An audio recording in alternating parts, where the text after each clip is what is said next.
I'll give you $100,000 if you serve me in Chinese. Richard Blackwood's voice echoed through the hall of the Prestige Club, Manhattan's most expensive restaurant, causing all conversation to stop instantly. The green bills fell onto Jasmine's silver tray like materialized insults. One by one, $100,000 spread across the polished metal, creating a grotesque spectacle that made all the eyes of New York's elite turn to her. Jasmine Williams was 29 years old and never imagined that her life as a doctor of linguistics would turn into a daily struggle for survival. There she was, in her impeccable black uniform, serving $5,000 a bottle champagne to men who didn't even look at her face when they placed their orders. Richard leaned back in his Italian leather chair, a cruel smile spread across his artificially tanned face. "What's the matter, honey? Isn't 100,000 enough?" He gestured to the 3 Japanese investors sitting at his table. "My friends here will judge whether your Chinese is convincing." The entire restaurant had been transformed into a modern Roman arena. Customers at other tables pretended to look at their lobster dishes, but all ears were tuned in to the humiliation show Richard was orchestrating. It was Tuesday night in the financial heart of New York, where men like him decided the fate of entire economies before dessert. Jasmine looked at the money scattered on her tray. $100,000. It was more than her salary for 2 years as a waitress. It was enough to pay off her mother's medical bills, to get her younger sister out of the precarious public school, to finally breathe without that tightness in her chest that had accompanied her for 3 years. But she knew it wasn't about money. It was about power. It was about Richard Blackwood, a 52-year-old real estate mogul, proving to important investors that he was in control, that he could humiliate a simple black waitress just because he could. "You know what's best," Richard continued, clapping his hands slowly in mock applause. "If you fail, you'll have to apologize here in front of everyone for wasting our time. Because I bet my fortune you don't even know how to say thank you in Chinese." The Japanese investors' laughter was awkward, forced. One of them, an older man with gold-rimmed glasses, frowned with visible discomfort. Jasmine took a deep breath. Her fingers dug into the side of the tray until her knuckles turned white. For a brief moment, she thought about her old life, when she was Dr. Jasmine Williams, when she gave lectures at international universities, when her name was synonymous with academic excellence. 3 years ago, everything had fallen apart when her mother was diagnosed with cancer. The medical bills, the bankruptcy, the loss of everything. Now she was here, being humiliated by a man who probably didn't even know how to conjugate a verb in English correctly. "I accept," she said, and her voice came out firmer than she had expected. Richard's smile faltered for a split second. "What's that?" "I accept your proposal, Mr. Blackwood. I will serve you in Chinese, and when I'm done, you will pay me the 100,000 here in front of everyone." While everyone mocked the waitress who dared to accept the impossible challenge, her eyes revealed a serenity that only exists in those who have weathered much worse storms and kept secrets too powerful to be revealed before the right time. If this story of prejudice and reversal has you hooked, don't forget to subscribe to the channel, because what happened next is something no one will ever forget. Richard clapped slowly, the sound echoing through the room like gunshots. "Perfect. Then let's make this more interesting." He turned to the Japanese investors, his cruel smile spreading even wider. "Gentlemen, you have just witnessed typical arrogance. This employee really believes she can impress us." Hiroshi Tanaka, the oldest investor, adjusted his glasses with visible discomfort. "Richard, perhaps it would be better." "No, Hiroshi," Richard interrupted him, raising his hand. "You need to understand how things work here. These people live in a fantasy world." He gestured dismissively at Jasmine. "I bet she watched a few kung fu movies and thinks she can impress you with a few loose words." The second investor, Kenji Yamamoto, frowned. His English was perfect, without an accent. "This is getting uncomfortable, Richard." "Uncomfortable?" Richard laughed loudly. "This is educational. You want to invest in New York? You need to understand the reality." He pointed at Jasmine. "This woman probably didn't even finish high school. She works here because she's good for nothing else." Jasmine remained motionless, but inside, memories transported her back 3 years, when her life had meaning. Dr. Jasmine Williams, full professor of computational linguistics at Columbia University, specialist in natural language processing, fluent in 9 languages, international speaker sought after by large corporations. Everything changed with a phone call in the middle of the night. Your mother had a stroke. It's serious. Dorothy Williams, 58, Jasmine's only family, was in a coma. The medical bills started as a trickle and became an avalanche. Health insurance denied, experimental procedures not covered, intensive therapies. Jasmine sold everything: her Manhattan apartment, her car, her jewelry, even her collection of rare books. She took a leave of absence from the university, then a sabbatical, then simply couldn't go back. When Dorothy finally woke up after 6 months, she was different. She needed 24-hour care, physical therapy, expensive medications. Insurance had limits. Did Jasmine have a choice? The medical debt reached $800,000. She declared bankruptcy. The university filled her position. Colleagues stopped returning her calls. Friends disappeared when they realized she was no longer useful to their careers.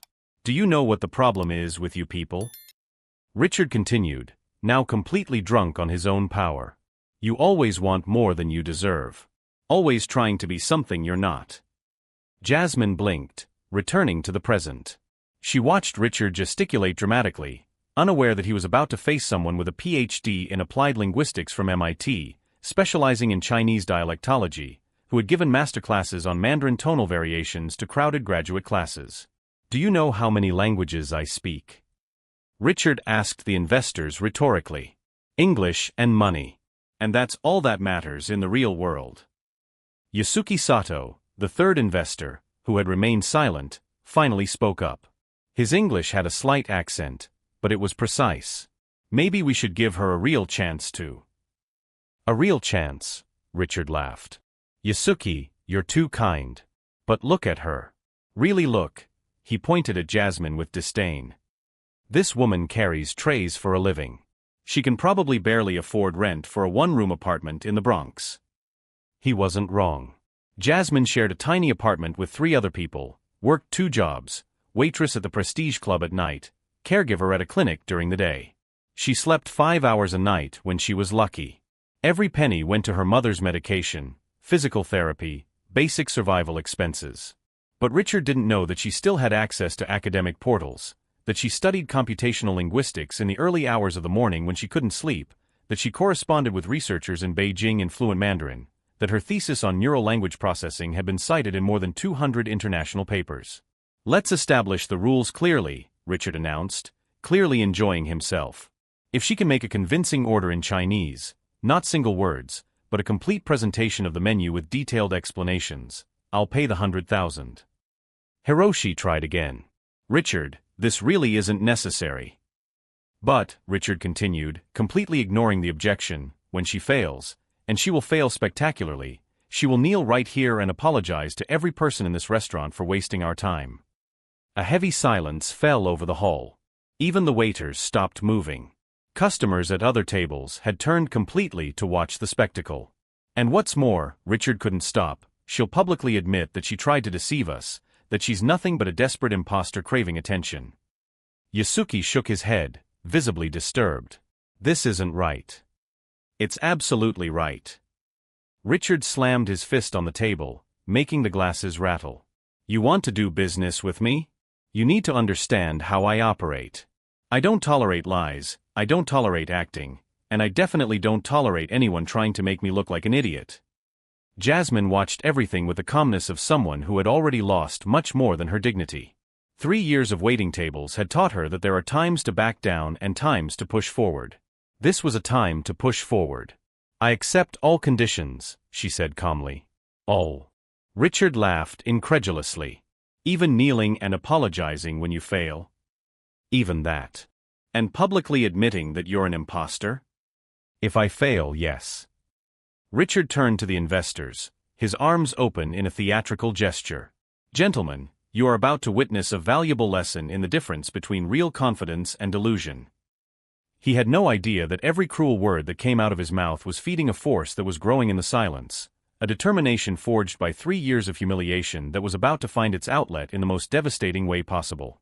As everyone present settled in to watch what they thought would be yet another display of power over the vulnerable, no one noticed the almost imperceptible glimmer of satisfaction that passed through Jasmine's eyes, the look of someone who had finally found the perfect opportunity to show that some battles are won long before they are fought. "Very well, then let's begin this spectacle," Richard announced, clapping his hands like a circus director. "But first, I need to make sure there's no cheating." He gestured to a nearby waiter. "Bring the special Chinese menu.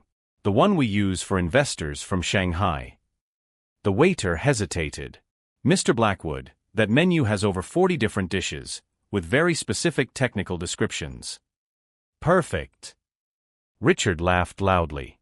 "If our language expert really knows Chinese, she won't have any trouble with a few technical details, right?" Hiroshi Tanaka shifted uncomfortably in his chair. "Richard, this is becoming cruel. Maybe we should." "Cruel?" Richard interrupted him. "Hiroshi, you don't understand. This is pedagogy. These people need to learn their limits," he pointed at Jasmine. "Look at her. She still maintains that arrogant pose. She still believes she can fool us." What Richard didn't know was that, at that very moment, Jasmine was mentally reviewing her doctoral thesis on dialectal variations in contemporary Mandarin. 3 years ago, she had spent 6 months in Beijing as a visiting researcher at the China Foreign Languages University, studying regional gastronomic terminology specifically. Her advisor, Professor Chen Wei-ming, had been extremely strict. "Doctoral candidate Williams," he would often say in Mandarin, "if you can't explain a Sichuan dish using the correct Beijing tones, how do you expect to translate trade agreements for multinational corporations?" Jasmine had cried with frustration many nights in that small apartment in Beijing, memorizing not only vocabulary but cultural subtleties, regional variations, culinary slang that only native chefs knew. She had presented her research in fluent Mandarin to a panel of Chinese professors, who questioned her for 2 hours straight without a single word of English. "While we wait for the menu," Richard continued, clearly amused, "how about she tells us a little about her experience with languages?" He made air quotes with disdain. "Where exactly did you learn Chinese?" "Watching movies with subtitles." Yasuki Sato, who had remained relatively quiet, finally spoke up. "Richard, may I ask a question?" His English was precise, formal. "Why is this so important to you?" "Because," Richard leaned back in his chair, "you are considering investing $200 million with me. You need to understand how I operate, how I identify people who try to pass themselves off as something they are not." He gestured dramatically. "This woman is clearly lying about her abilities. And if I can't spot such an obvious lie, how can you trust my judgment for investments?" Kenji Yamamoto shook his head. "That doesn't make any sense, Richard. Even if she doesn't know Chinese, that has nothing to do with her business competence." "It does." Richard slammed his fist on the table. "It's about integrity, about honesty, about not tolerating people who try to deceive me." What none of them realized was that while Richard was speaking, Jasmine was observing every detail. In the last 6 months of serving at the Prestige Club, she had developed a peculiar skill, reading people. Especially powerful and arrogant people. Richard Blackwood was an open book to anyone who knew the right pages. He constantly mentioned his Asian investors, always mispronouncing Japanese names, always making completely wrong cultural references. Last week, she had served a table where he tried to impress Korean clients by talking about ancient Chinese traditions. The man was a cultural fraud disguised as an international tycoon. "Ah, here it is," Richard announced when the waiter brought a leather-bound menu. "Special menu, straight from our chefs in Shanghai. 43 dishes, each with a full technical description."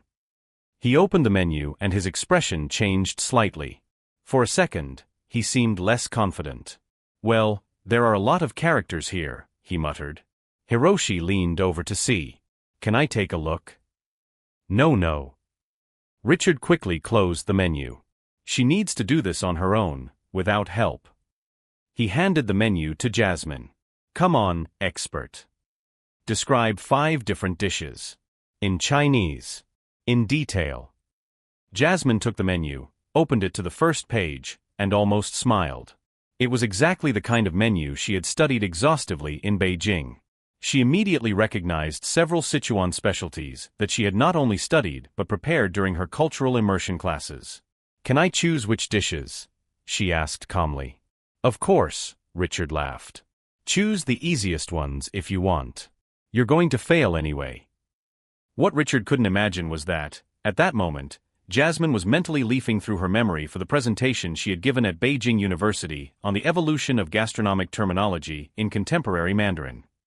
She had defended that presentation to an audience of 200 people, including food critics and renowned chefs. "Before I begin," Jasmine said, looking directly at Hiroshi, "I would like to confirm something with you gentlemen. Are you fluent in Mandarin?" Hiroshi blinked in surprise. "I speak a little, but—" "What about you, Mr. Yamamoto?" Kenji shook his head. "Just the basics. Why do you ask?" Richard laughed loudly. "See? You're already making excuses. Oh, you guys won't understand anyway," he mimicked a childish voice. "Pathetic." "Actually," Jasmine continued calmly, "I asked because I want to make sure there will be at least one person qualified to evaluate my pronunciation, intonation, and correct use of tones." Yasuki Sato sat up straight in his chair.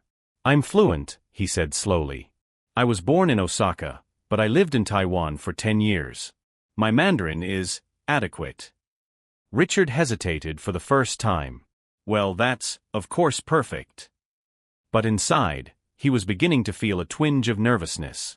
Until that moment, Jasmine's unshakable confidence had been merely irritating. Now it was starting to seem genuine. "There's one more thing," Jasmine continued. "You mentioned that this is about integrity and honesty. May I suggest we make it more interesting?" "How so?" Richard asked, his voice slightly less confident.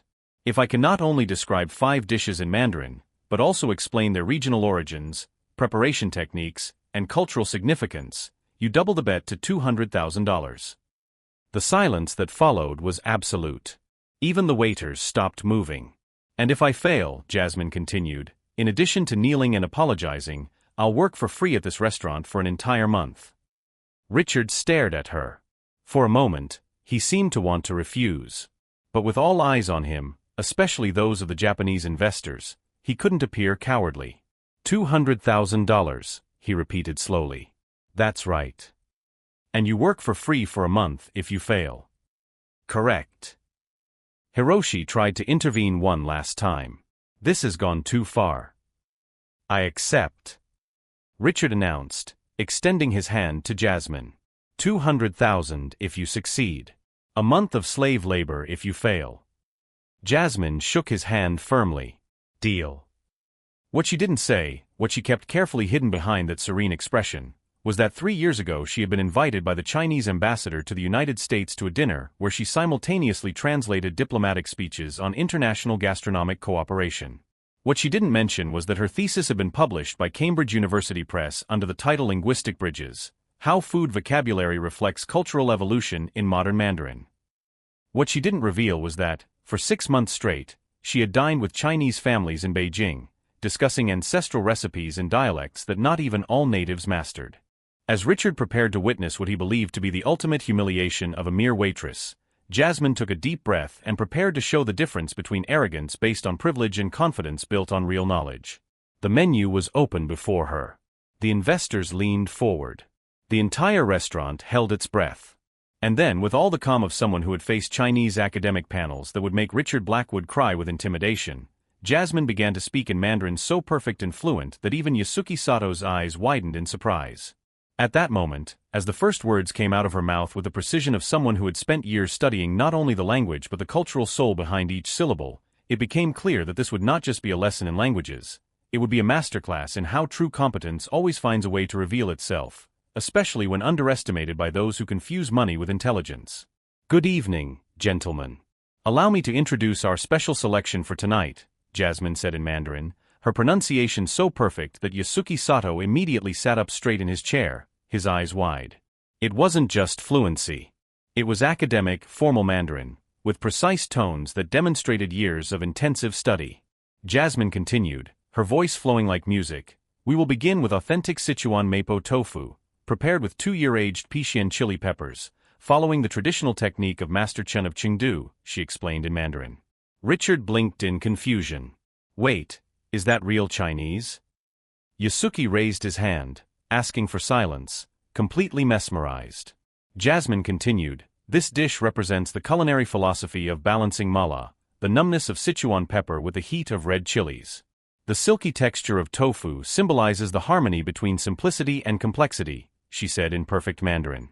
My God, Yasuki muttered in English, looking at the other investors. She's not just speaking Mandarin. She's explaining gastronomic philosophy with vocabulary that not even all Chinese people know. Richard's face began to pale. That has to be a trick. Jasmine turned to him and for the first time that evening, smiled. Would you like me to continue in Beijing dialect, Hong Kong Cantonese, or perhaps Taiwanese Mandarin, Mr. Blackwood? She asked calmly in English. What do you mean by different dialects? Richard stammered.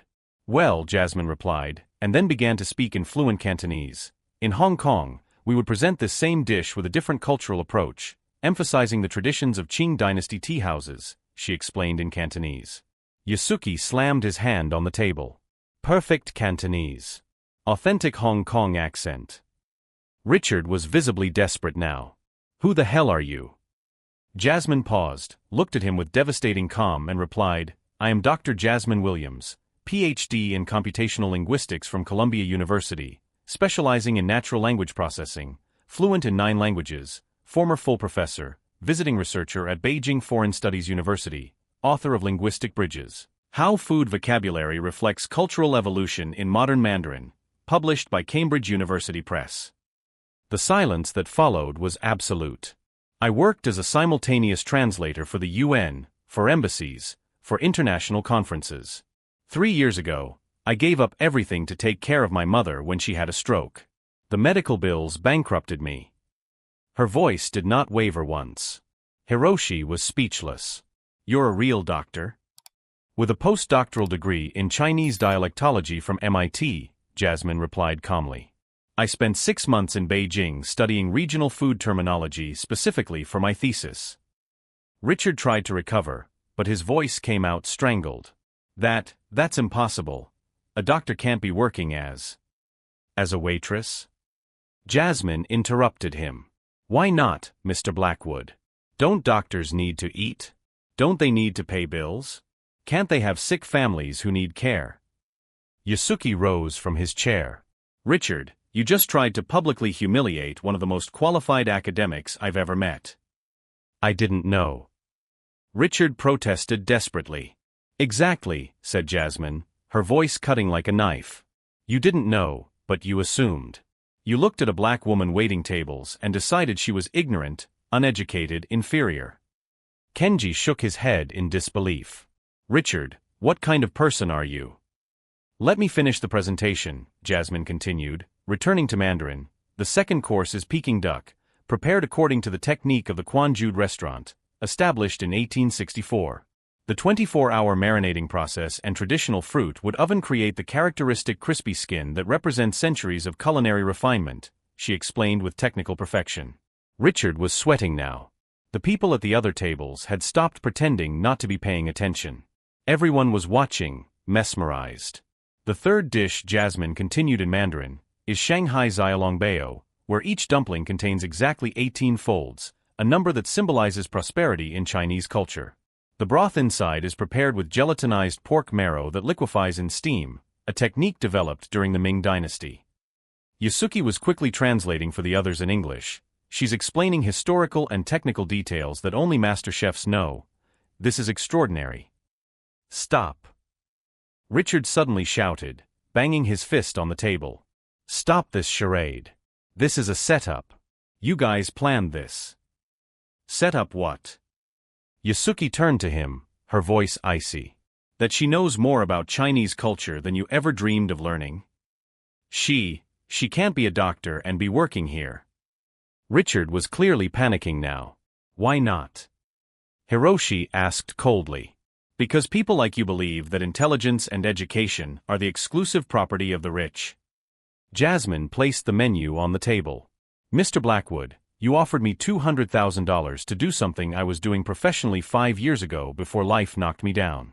Technical description of Chinese cuisine was literally part of my research area. This can't be happening, Richard muttered, running his hands through his hair. It is happening, Yasuki said, taking his cell phone out of his pocket. And you know what, Richard? My company was considering a $200 million partnership with you. He started typing. No, wait. Richard stood up desperately. A man who publicly humiliates a brilliant scholar out of pure prejudice is not someone we do business with, Kenji said, also taking out his phone. You can't cancel everything because of a misunderstanding, Richard pleaded. Misunderstanding. Hiroshi laughed humorlessly. You tried to destroy this woman's dignity for fun. That's not a misunderstanding, it's cruelty. Jasmine watched Richard crumble, but felt no satisfaction. Only a deep sadness that men like him existed. Mr. Blackwood, your $200,000, please. With trembling hands, Richard opened his wallet and began counting the bills. Each bill he placed on the table seemed to strip away a piece of his arrogance. Now, Jasmine said when he was finished, I would like you to apologize. Not to me, but to all the people who have had to put up with your prejudices over the years. Richard looked around. The entire restaurant was watching. Important clients, high society people, all witnessing his complete humiliation. I apologize, he muttered. I didn't hear you, Jasmine said calmly. I apologize. Richard shouted, his voice echoing through the silent hall. It was at that moment, as one of the most powerful men in Manhattan publicly begged forgiveness for his ignorance, that everyone realized they had just witnessed something much greater than simple revenge. They had seen how true greatness always finds a way to reveal itself, especially when tested by petty tyrants who confuse money with moral superiority. 6 months later, Jasmine was in her office on the 47th floor of a skyscraper in Manhattan. Director of Intercultural Relations at Tanaka Yamamoto International, she earned $180,000 a year and had become a reference in multicultural corporate communication. Yasuki Sato had personally offered her the position after that memorable night. People with your intelligence and dignity are exactly what we need to expand our business globally, he said in perfect Japanese, a language Jasmine also spoke fluently. Her mother, Dorothy, now received the best medical care. They had moved to a spacious apartment on the Upper West Side. Her recovery was slow but steady. Richard Blackwood was not so lucky. The story of his public humiliation had spread across social media, going viral with the headline "Racist Tycoon Destroyed by Dr. Waitress." The video, recorded by customers, racked up 15 million views. Japanese investors not only canceled the $200 million partnership, but spread the story in international business circles. Other investors pulled out. Banks questioned loans. His construction company went bankrupt in 3 months. His wife filed for divorce, taking half of the remaining assets. His adult children cut off contact, ashamed. Richard lost his Manhattan apartment, his luxury car, his reputation. He tried to belittle me because he believed his money made him superior, Jasmine reflected during a lecture at Columbia University, where she had returned as a guest lecturer. But he discovered that intelligence, dignity, and competence cannot be bought in a store. In the audience, students gave her a standing ovation. Some cried, inspired by her journey of overcoming adversity. Richard now works as a salesman at a car dealership in Queens, earning minimum wage. He sometimes recognizes Jasmine on the business news, always as a respected expert on TV shows. Jasmine learned that the best revenge is not to destroy those who hurt you, it is to build something so great that their pettiness becomes irrelevant. She turned years of humiliation into fuel for a success that no prejudiced person could have imagined. Life tried to silence her, but she responded with excellence. Racism tried to limit her, but she expanded beyond any boundaries. Arrogance tried to humiliate her, but she rose above all expectations. If this story of overcoming adversity has touched you, subscribe to the channel for more stories that prove that our greatness is not measured by skin color, origin, or current circumstances, but by the strength to never accept being less than who we really are.